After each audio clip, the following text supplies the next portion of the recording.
जस्तै बनिदिनु जसले अँध्यारो रातलाई सजाउँछ, रातका सन्याटालाई सपना बुनाउँछ।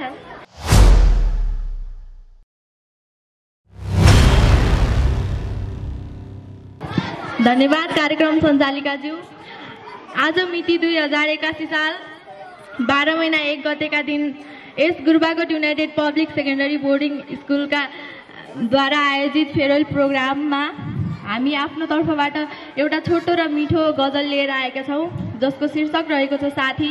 सबैजनाले ध्यान दिएर सुनिदिनु होला। साथी तिमी त्यो जुन जस्तै बनिदिनु जसले अँध्यारो रातलाई सजाउँछ, रातका सन्याटालाई सपना बुनाउँछ।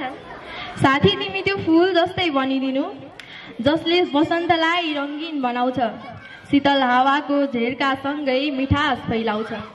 साथी तिमी त्यो नदी जस्तै बनिदिनु जसले जीवनलाई सजीव बनाउँछ, हरेक मोडमा हरेक घुम्तीमा आशा जगाउँछ। साथी तिमी त्यो डायरी जस्तै बनिदिनु जसले मेरो हरेक शब्दलाई पाना पानामा सजाएर राखिदिएको छ। अनुभवका अक्षरहरूले मेरो कथाहरू बुनिदिन्छ, अनुभवका अक्षरहरूले मेरो कथाहरू बुनिदिन्छ। मिस्यु साथी, धन्यवाद। साथै अर्को कविता पनि गजल पनि रहेको छ, सबैजनाले ध्यान दिएर सुनिदिनु होला। हरेक साथी दिलको नजिक हुँदैन, पीडाले जिन्दगी टाढा हुँदैन। ए मेरा साथी सम्झेर राख, हर कसैलाई हामी जस्तो मिल्ने साथी नसिब हुँदैन।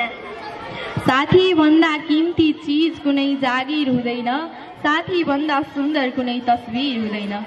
साथी यस्तै एउटा कच्चा धागो हो, तर यो धागो भन्दा बलियो कुनै जन्जिर हुँदैन।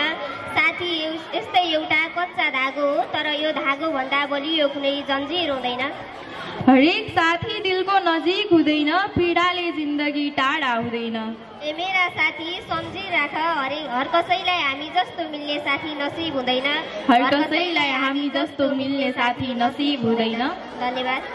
धन्यवाद।